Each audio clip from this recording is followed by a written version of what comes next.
You're listening to America's Healthiest City on Mike King Biz Radio Network on ESPN Richmond 106.1 and Choice 105.3.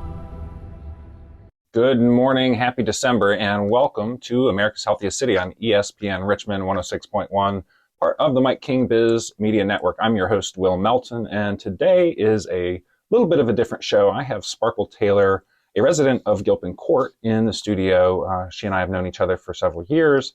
And I'm really excited about this conversation because we're going to have a slightly different perspective today.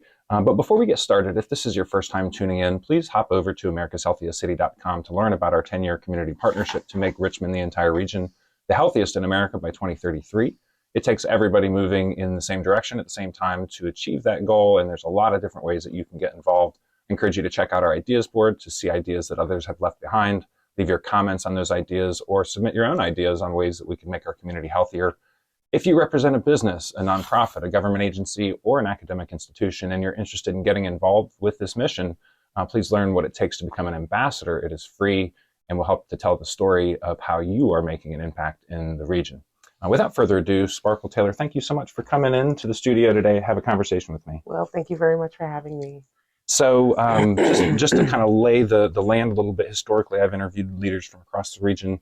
And recently, a leader challenged me to speak to a different type of leader. And you and I know each other. We've had the opportunity to speak a number of times. Originally interviewed you for Leadership Metro Richmond, and you enlightened me about your experience accessing the food system here in Richmond, and specifically with regard to COVID. So it's been a while now. Yes, and what was really cool about that was that shortly after that whole situation took place, within like months after that, that's when the internet started opening up and accepting EBT, which I actually no longer collect now, but at the time, being able, especially in the heart of the pandemic, dealing with family that I'm taking care of, to be able to have the safety and the convenience of being able to not have to walk for miles, not have to carry large amounts of food home on the bus. That changed my life, my family's life significantly. So I feel that I have you guys to thank for that. We put something out into the ether. Well, I think, the good news is that there are people out there solving problems, and we try to tell those stories, but they don't always have the perspective that they need to actually do the work. And so Yes. I want to back up just a little bit. And one of the things that we ask all of our guests is, I know you've been here in Richmond for about 10 years. Some folks have been here their whole lives, but you chose to move here at some point. Can you share with the audience what caused you to move to Richmond, and kind of just give us a little bit of a background on what things have been like for the last 10 years for you? I will say I did not choose Richmond. I had been here once before for less than a year. I didn't choose then. And when I left, sometimes we choose the partners that don't make sense for us to be with. And it changes the trajectory of our lives in some very profound and drastic ways. So because I ended up with a certain partner and everything that ensued as a direct result of that, I ended up settling to remain in a city that I never chose in the first place, and doing the best I can, being grateful for what came my way, making it work, doing the grunt work of just making it work, even though I'm in a place that doesn't genuinely align with me. I got to be honest. Well, something I don't know and haven't asked you, have you always lived in Gilpin Court since you've lived in Richmond? Pretty well. I've gone from homelessness to Gilpin Court. Okay. So this was my first and only permanent residence since I had dealt with Richmond since even the beginning back in 2013. So, Okay. yeah. Okay.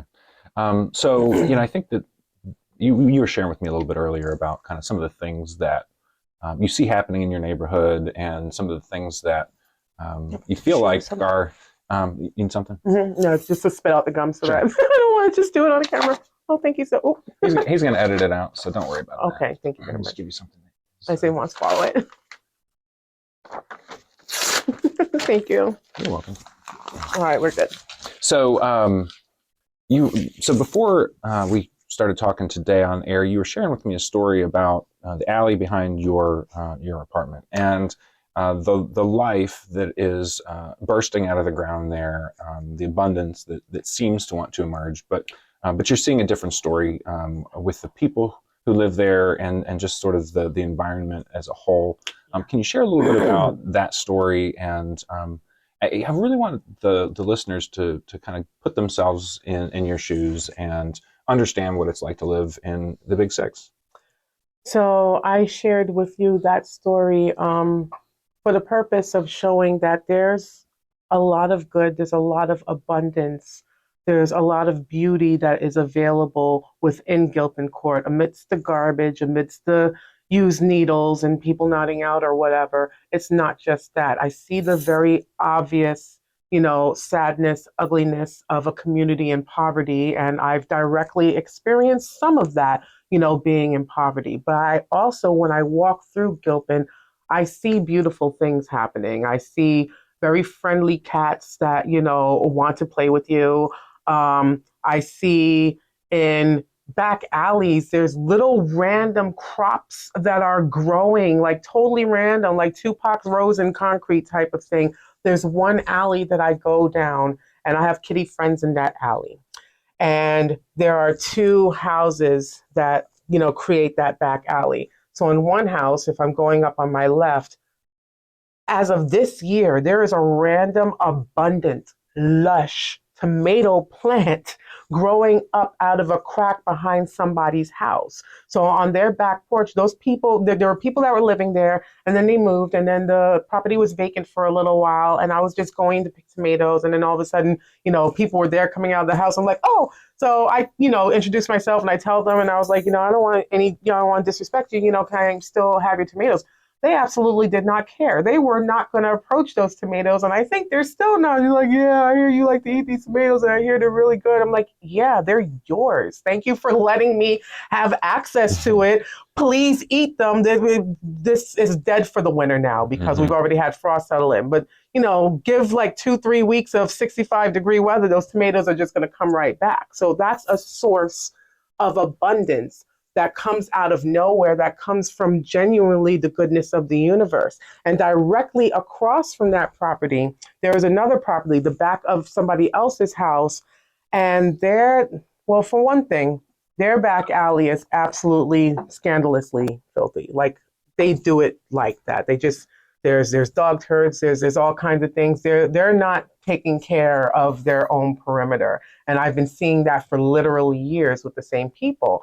And then one day I was going past and I'm like, wait, what's this? There's another tomato plant growing out of a crack right here. It was a lot smaller and it looked a lot newer, but I know a tomato plant when I see it. So I would keep going back through the alley and I would notice it growing. And then for the first time ever, I had seen the person, or at least one of the persons that live in the house.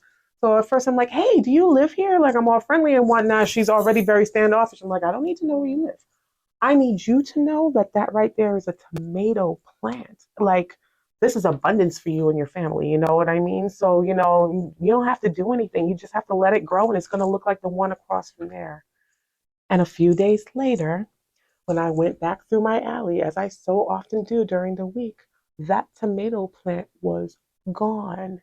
And when I looked around the general area, I saw that it had just been tossed. So this person had been blessed with a gift from the universe, as far as I'm concerned. And instead of accepting the blessing, reaping from the blessing, or at the very least, leaving the blessing alone so that somebody else could maybe benefit from it, they were so averse to that gift. This is how I'm seeing it, that they'd rather destroy it than be sustained by it. That is a big problem. And that is a lot of what I see and witness in my community. I see and I witness two things. People are either apathetic completely, three things. They're completely apathetic, oh, look, the tomato plant. Oh, okay, that's cool.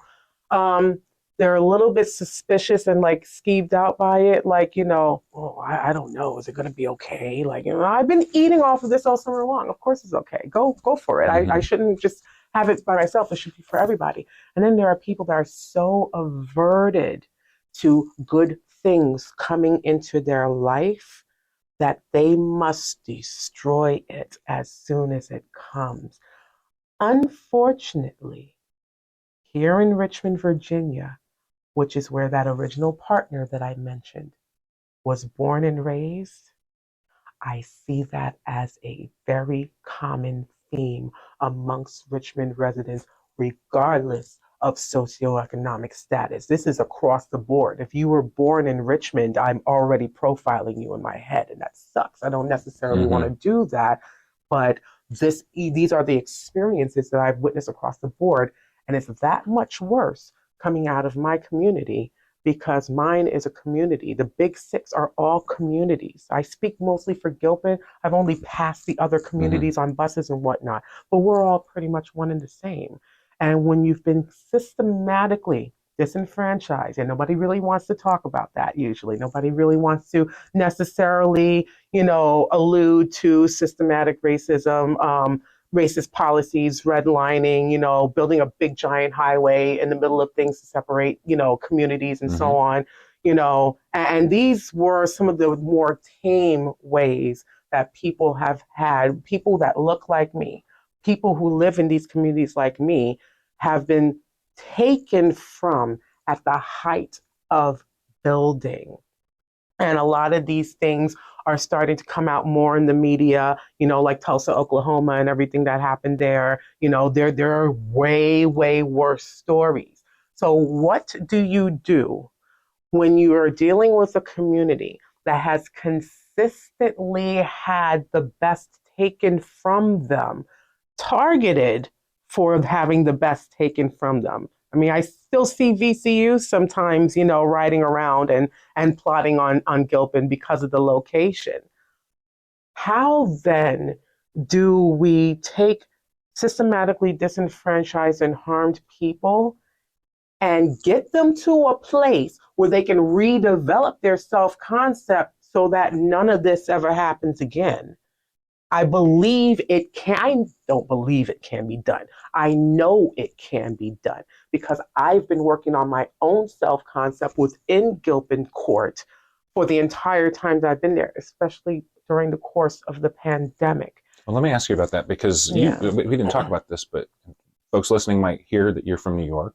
Originally, I've lived in a few places. Yeah, so you came here from New York. I came here actually from the first time. So back in like 2012, I came here from New York, but I was in Florida. I've lived in different places. So you've experienced different places. And I have New Orleans, yes. San Antonio, Florida. I've been through the ringer in the past decade. So, but you've been here in Richmond a good bit. Yeah, I have, almost a decade. And something that you've shared with me, and I want to reveal this to our listeners, is you don't plan to stay in Richmond. And I think that's a really important thing for us to talk about, because the question I get to ask most people who come onto the show is, what do you love about Richmond? And I'm not even going to ask you that question because we've talked so much about this that I know that you're struggling. I know you struggle, and I know that you have felt frustration with the powers that be, with your neighbors, with the systems that are ingrained. And so I think that's important for folks to know. And I need to take a quick break, and we'll come back and I want to talk a little bit more about that. Okay? Okay, no problem. Thank you for listening to America's Healthiest City on Mike King Biz Radio Network. When we asked ourselves, what could we do to stop the tide of plastic bottled water, we never thought we'd start a water brand. But an idea grew and Richmond Water was born. Now we're replacing single-use plastic on the shelf with collectible, refillable aluminum bottles of water. And we're installing refill stations throughout RVA, launching a movement to refill. It's your turn to make a splash. Find your bottle of Richmond Water or add refill stations to your next event at drinkrichmondwater.com. That's kind of cool. Welcome back to America's Healthiest City on ESPN Richmond 106.1. I'm your host, Will Melton. Today, I have Sparkle Veronica Taylor in the studio. She's a resident of Gilpin Court. We're having a very different conversation. Right before the break, we were talking about your plan to leave. 2024 for me has been that year that, if you know, you know. Tower card, death card. If you know anything about tarot, everything in my life that was a certain way is now no longer that way. And from the rubble I rise. And I know that I'm not going to be able to re-rise here in Richmond because Richmond was never a city I chose to live in. It was the city I settled for having an existence in because of other circumstances that made it a good idea for me to settle. But no, I'm not long for here So at all. what I think is important about this is that it's not that you just moved here and you said this isn't the place for me, I'm out. You've tried to make it work here. Very much Tell our listeners a little bit about that experience. Be as specific or as broad as you want to be, but what's it feel like to try and to be knocked down and to feel like that the environment that you live in is holding you back in a way? It feels like the last 45 years of my life, almost 45 next month. For me personally, normally I hold on to things. I hold on to situations. I hold on to people. I hold on to scenarios that don't work because of a misplaced sense of loyalty, sacrifice, just things about me where it's like, okay, I'm supposed to be here and I'm supposed to do all of these things. And now I'm going to train to do these things to help the community. And this has been a very tumultuous year. Like at one point, I was training to be a CCW, community, CHW, excuse me, community health worker. And even though I did obtain my certification from that, certain things specifically happened to prevent me from even entering that field here. And from there, my continuing to try to do specific things to benefit my community and lead them into a place where, hey, we're going in a better direction together. The universe made it exceedingly, even violently clear to me that this is no longer my responsibility. And once I really understood that, as hard as it was for me to really understand that and accept that for what it was, like, this is not just me leaning onto my own understanding. This is just clear neon signs like, nope, nope, nope, take off the cape. Don't do it anymore. You've done what you could, and whatever seeds have been planted have been planted. Now it's time for me to replant myself, to nurture my own garden in various and sundry ways that I have not been able to do when I was focused externally on the community and adjacent affairs. So there are very much two Richmonds. One could say, as you did earlier, that was created with some intentional decisions many years ago. Mm-hmm. I'm certainly somebody of privilege. I wasn't always. Growing up, things weren't easy for my family, but I've fought to make it out. Could you see, well, thank you. Could you see a world where if you lived in a different neighborhood in Richmond, not in the big six, a different community, could you see a world where it might pull you along? No. No? Actually, no, because even some of the nicer neighborhoods out here and the demographic of Richmonders that live in these neighborhoods, that they're not to the standard of people that I want in my life and want around other people that I care about and want to necessarily call friends. Like, it's not just Gilpin, it's not just the big six, it's not just going up Chamberlain or, down anywhere else that I can't think of right now. It's not just, the yuckier parts of Broad Street. It's really Richmond. And I can honestly say that because, as you know, I've been through the class spectrum of this city on foot. I will walk from my little ghetto neighborhood into some of the nicer neighborhoods, especially where some of the little private preschools are, up by the monuments and stuff like that. And no, it's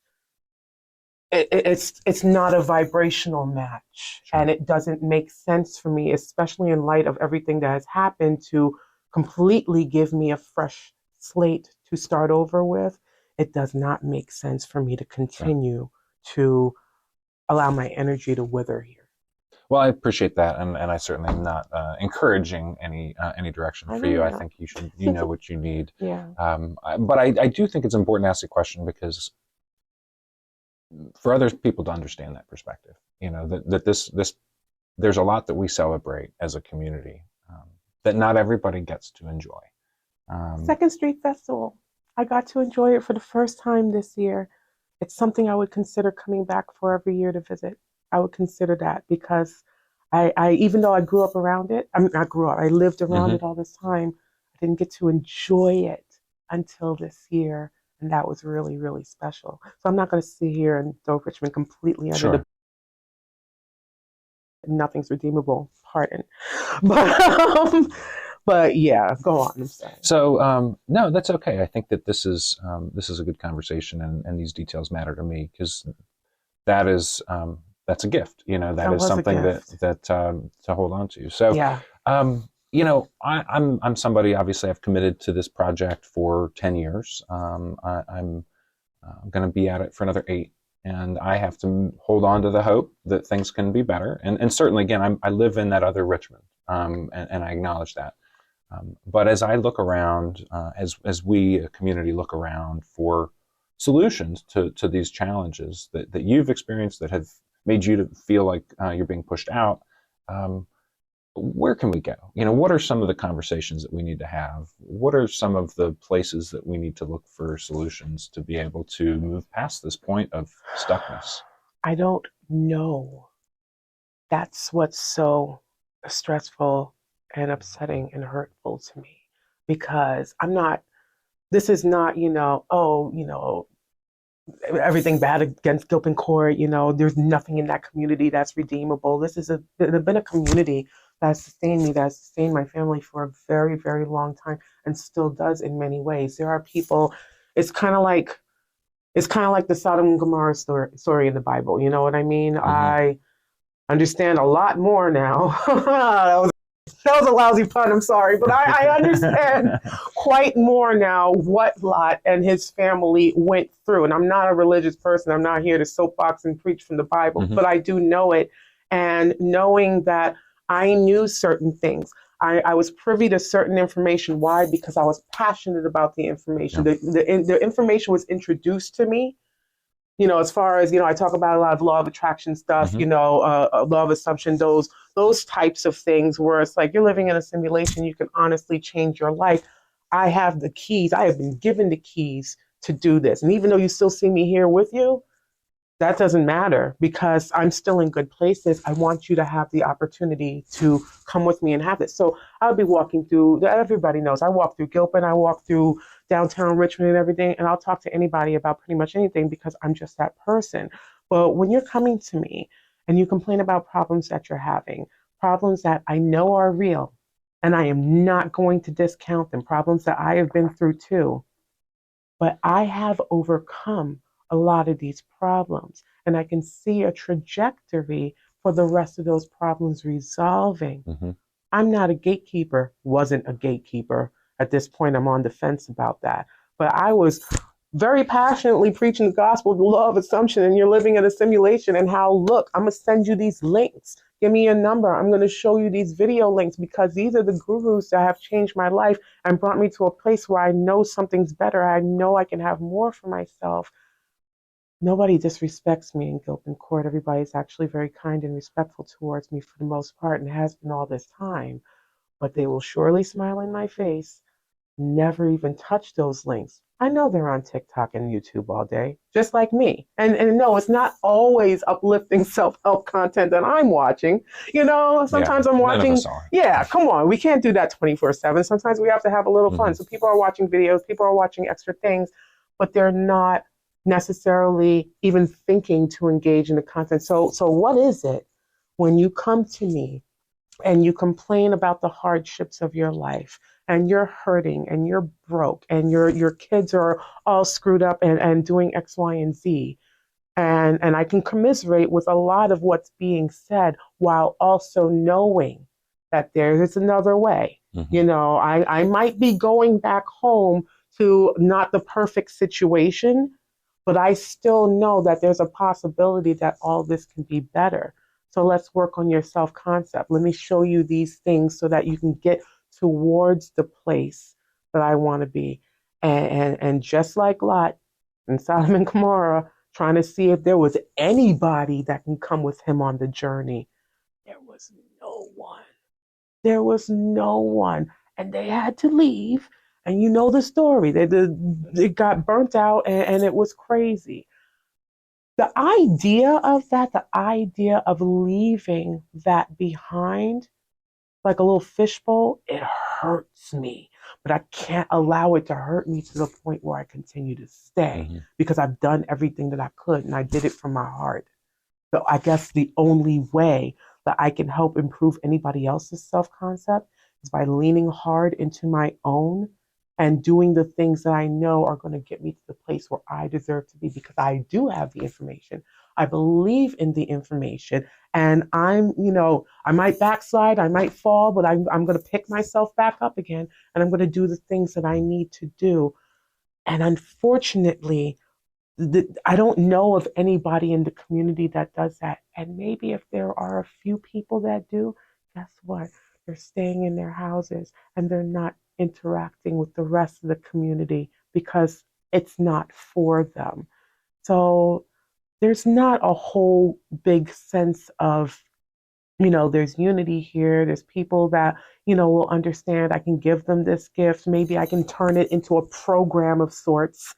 I had that idea too. It's like, STEP is in the Calhoun Center with, Christian stuff, which is great. I love the STEP program, but you know what? There's other, realms of spirituality too. Absolutely. And maybe I can start something and so on. But like I said, I had gotten my signs earlier in the year, I want to say around the summer, when it was made clear to me that no, this is no longer your mantle to take up. So I literally have no choice. I mean, it's a choice, but trying to continue to crusade for all of that is going to be my downfall if I choose to let that be. Yeah. Well, this conversation should continue for another hour if I had the time. Of course. And I really, That was I fast. hope, yeah, I know, it is fast, isn't it? I hope our listeners got a chance to listen and absorb a little bit of your experience. There's something that resonates with me in all of this, and that is that your mindset is everything. And I'm inspired by you. I have been inspired by you. I have recommended your name to other people who are looking for leaders in the community, and I'm grateful for you sharing with me in the past with the groups that I've been involved with and with our listeners. I absolutely wish you the best in the future, and I am expecting to stay in touch with you. I would say to you all too. I'm going to sign off, but I welcome you back. And I know you might not be here for much longer, but we've got some new programming we're going to do in the new year. And maybe there's an opportunity before you go to do something. Maybe, because to be honest with you, I'm looking at spring, basically. So I'm still definitely going to be here for the winter because making big giant moves in the winter is just a dumb thing to do. So I'm not going to do that. But I still have some preparing and working out of things to do. But I'm open because I really like working with you. Well, Sparkle Veronica Taylor. Thank you. Thank you for joining me in the studio today. Melton. Appreciate it. I appreciate you. This was America's Healthiest City on ESPN Richmond 106.1, part of the Mike King Biz Media Network. If you haven't already, hop over to LinkedIn, YouTube, Instagram, Facebook, any place you get your social, and subscribe to America's Healthiest City.